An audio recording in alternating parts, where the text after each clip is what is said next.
आघाड़ी की तरफ से महाराष्ट्र सरकार के जिम्मेदार मुख्यमंत्री आदरणीय नितिन राउत इनके निवास स्थान और कार्यालय पे ले जाया जा रहा है। उसका कारण यह है कि मेरी तो सीधी बात सरकार से यह है कि तुम्ही ने हमको काम दिया नहीं, काम करना हम चाहते थे, काम हमको करने दिया नहीं, ऑटो चालकों को ऑटो चलाने दिया नहीं, मजदूरों को काम करने को दिया नहीं। ऐसे लाखों असंगठित कामगार हैं कि जो कोई सरकारी नौकरी नहीं करते हैं और जिनका रोज कमाना और रोज खाना यही चलता है। लेकिन ये पूरे लॉकडाउन का बिल आपने उनके माथे पे ठोक दिया है। मुझे तो ये लगता वो कर्ज बाजारी हो जाएंगी, वो साहूकारों से कर्जा लेंगे, अपने घर के भंडे बर्तन बेचेंगे और ये सब करके वो तुम्हारे किस्त भरेंगे। मेरा सरकार से ये कहना है और मैं कोर्ट में भी केस डालूंगा इस बारे में।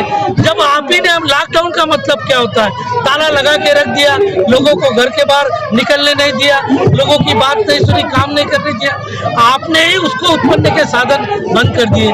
तो आप ये जो मूलभूत गरज है, पानी, बिजली, शिक्षा, स्वास्थ्य, ये हमारे बेसिकली जरूरतें हैं, इसको आप कैसा रोक सकते हो? हमारे पास एक पैसा नहीं है, हमारे पास कुछ भी नहीं है। तो यहाँ के महाराष्ट्र सरकार ने जो घोषणा पत्र में चुनाव के तो जाहिर किया था कि हम 300 यूनिट बिल माफ करेंगे, अपने वादे पे कायम रहना चाहिए। अगर उनकी नीयत साफ है, अगर वो नीयत के साफ है तो 40,000 करोड़ का बिजली बिल कभी भी माफ कर सकते हैं। अदानी और अंबानी जैसे के करोड़ों के जो कर्जा वो माफ कर सकते हैं, तो गरीबों के लिए क्यों नहीं ये कर सकते हो? वरना यहाँ का ये मजदूर, यहाँ का ये गरीब इस हालत में पहुँचने के बाद आगे आने वाले चुनाव में इनको अपनी जगह दिखाकर रहेगा। और हमारी बात पूरी नहीं हुई तो पूरे महाराष्ट्र में एक ही दिन बिजली बिल के बारे में, बिजली बिल को लेकर आंदोलन किया जाएगा। महाराष्ट्र सरकार ने अपने घोषणा पत्र के अंदर में 300 यूनिट तक के बिजली माफ करने का वादा किया था। उसके बाद में महाराष्ट्र के ऊर्जा मंत्री नितिन राउत ने यह वादा किया था कि लॉकडाउन के अंदर में महाराष्ट्र के सारे महाराष्ट्र निवासियों का हम लोग बिजली बिल माफ करेंगे। लेकिन सरकार की मंशा इस संदर्भ में पूरी तरह निगेटिव है।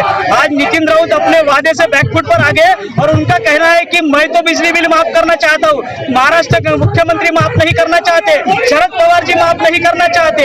अगर आपके महाराष्ट्र के मुख्यमंत्री बिजली बिल माफ नहीं करना चाहते तो जिस नागपुर की जनता ने आपको जीत के दिया, जिस नागपुर की जनता ने आपको मंत्री बनाया, आपने नैतिकता के आधार पर अपना इस्तीफा देना चाहिए। आपने बिजली बिल माफ करने के लिए प्रयास करना चाहिए। अगर आप बिजली बिल माफ नहीं करते नितिन राउत जी तो नैतिकता के आधार पर आपने अपने मंत्री पद का इस्तीफा देना चाहिए या बिजली बिल माफ करने के लिए आपने पूरी कोशिश करना चाहिए, बिजली बिल को माफ करना चाहिए। ये आज नागपुर में हमारा नागपुर शहर अध्यक्ष रवि बाबू शेंडे, प्रफुल्ल मानके जी, आदरणीय राहुल वानखेड़े जी, तमाम हमारे सैकड़ों हजारों कार्यकर्ता इस मोर्चे में शामिल हुए हैं बिजली बिल माफ करने के लिए, आंदोलन के लिए। और पूरे महाराष्ट्र में इस प्रकार का आंदोलन हो रहा है बाबा साहब अम्बेडकर इनके मार्गदर्शन में, इनके नेतृत्व में। कोरोना के कारण बहुत सारे गरीब आम वर्ग के लोग काम धंधे, उनकी नौकरियां चली गई, उसके कारण बिजली बिल भर नहीं पाया उन लोगों ने और बहुत सारा बिल उनको आया है। तो कुछ ही दिनों पूर्व महाराष्ट्र के ऊर्जा विभाग ने ये महाराष्ट्र सरकार ने घोषित किया कि जिन लोगों ने बिजली बिल नहीं भरा हम उनका कनेक्शन काटेंगे। तो वंचित बहुजन आघाड़ी के माध्यम से हम सरकार को जताना चाहते हैं, अगर आप बिजली काटेंगे तो हम बिजली जोड़ेंगे। पूरे महाराष्ट्र के अंदर वंचित बहुजन आघाड़ी के कार्यकर्ता, अगर महाराष्ट्र के सरकार ने गरीब और आम वर्ग के लोगों की अगर बिजली कनेक्शन काटी तो वंचित बहुजन आघाड़ी जोड़ने का काम करेगी।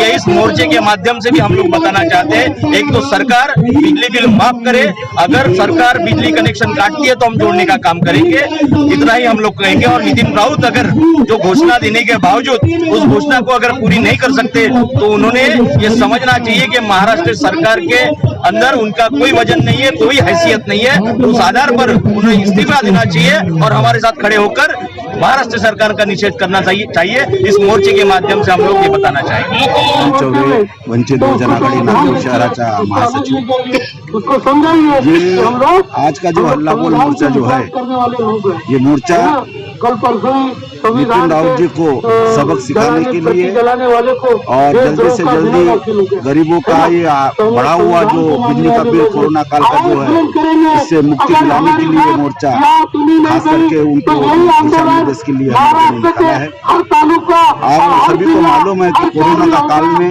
गरीब लोगों को इसी सरकार ने घर में बिठाया, ना रोजगार दिया, ना काम धंधे दिया। ये नितिन राउत जी ये एक बयान में कहते हैं कि मैंने उत्तर नागपुर के 50,000 लोगों को खाना खिलाया। जब ये नितिन राउत जी 50,000 लोगों को घर बैठे जब खाना खिलाते हैं, इसका ही मतलब साफ होता है कि किसी के पास में रोजगार नहीं था। जब रोजगार नहीं था तो नितिन राउत जी आपने घोषणा की थी कि मैं गरीबों को बिजली बिल माफ करूंगा, तो आपने माफ करना चाहिए। यही बात बताने के लिए हम लोग ये हल्ला बोल मोर्चा वहां पर निकाल रहे हैं। उनके घर पर ये मोर्चा जाने जा रहा है। और यदि नितिन राउत जी आप अपनी जिम्मेदारी से मुकर रहे हैं तो कृपया ऊर्जा मंत्री पद से राजीनामा दीजिए। आने वाले दिनों में वंचित बहुजन आघाड़ी आपको हमेशा सबक सिखाती रहेगी और जनहित